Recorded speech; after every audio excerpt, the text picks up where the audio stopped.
The White Lotus is finally back on HBO. After an explosive first season set in Hawaii, creator Mike White's social satire returns with Season 2 as the new, volcanic installment set at a Sicilian luxury resort follows an ensemble of eccentric guests and employees, whose lives clash in unexpected ways. Much like the first installment, the new episodes open with an unidentified person in a body bag, leaving viewers to wonder who will end up dead or murdered. However, this being Season 2, White ups the ante, and it is revealed in the premiere, Kaio, that more than one person will not make it out alive. With a new murder mystery opening the season, here's what ET knows about who's alive, who could be dead, and what the cast has said about who's in danger. Warning, minor spoilers for the first episode of The White Lotus Season 2. Closing square bracket. In the opening scene of Kaio, viewers meet Daphne Babick, Megan Fahey, a stay-at-home mom who is on a trip with her husband, Cameron, Theo James, and another married couple, Ethan and Harper Spiller, Will Sharp and Aubrey Plaza. It's now the end of their week-long stay at the White Lotus Resort in Sicily, with Daphne, who is noticeably alone on the beach, revealing to some arriving guests that we leave in a few hours. She then gushes about how amazing her stay was before ominously telling them, "You're going to die. They're going to have to drag your body out of here. But their survival is not the ones we're worried about." And it's soon after Daphne goes into the water that the viewers catch a glimpse of a dead body floating face down not far offshore. After the shocking discovery, hotel manager Valentina, Sabrina Impacciatore, arrives to assess the situation when one of her staff tells her that some other bodies have been found and that other guests have been killed. Though, the information is scant, and when asked how many, she's only told a few. The episode then flashes back to the beginning of the week as all the guests arrive. So, who among them is dead? Well, unlike last year, the hotel staff is safe, with Valentina avoiding Armand's fate in Season 1. But aside from Daphne, it's unclear who is left standing among her friends and the other groups.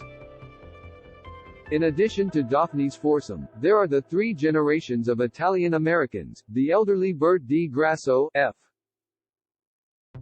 Murray Abraham, his Hollywood producer son, Dominic, Michael Imperioli, and grandson, the recent college graduate Albie, Adam DeMarco, all traveling together. The three other Americans visiting at the same time includes Tanya McQuid, Jennifer Coolidge, her new husband Greg, John Grise, whom she met at the White Lotus in Hawaii, and her put-upon assistant, Portia Haley Lou Richardson, who was dragged on the couple's honeymoon much to everyone's chagrin. Later in the season, viewers will meet other travelers, including the gay English expat Quentin, Tom Hollander, and his nephew, Jack, Leo Woodall, as well as two local friends, Mia, Beatrice Grano, and Lucia, Simona Tabasco, who frequent the resort. Grano, meanwhile, jokes that despite proving to be a talented singer and piano player, Mia's fate is tied to her musical ambitions. The music will bring her down, she quips. When asked about whether audiences should be worried about Dominic, who comes with his own personal baggage and hang-ups associated with his father and son, Imperioli suggested fans should be concerned. "I would be worried," he says, before suggesting that he does not deserve that kind of fate. "I mean, personally, no, but you may think differently." But Grise also says viewers should be worried about Greg, who doesn't like the fact that his wife has brought a third person on their romantic getaway. "You should all be worried," he teases. Finally, James, whose character Cameron may have ulterior motives for inviting his former college roommate and his partner on a group trip with him and his wife, says viewers should be worried cause, you know, he's a bit of a dark mother f***er. When asked if Cameron deserves to be killed, James says, "Yeah, maybe."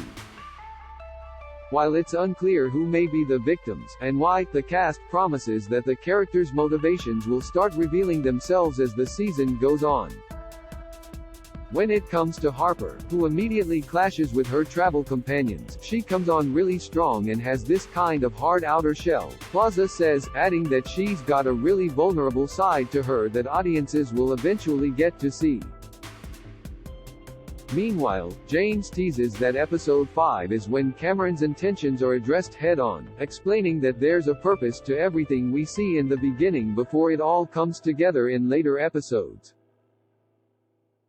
The White Lotus Season 2 airs Sundays at 9 p.m. Eastern Time, PT on HBO and HBO Max.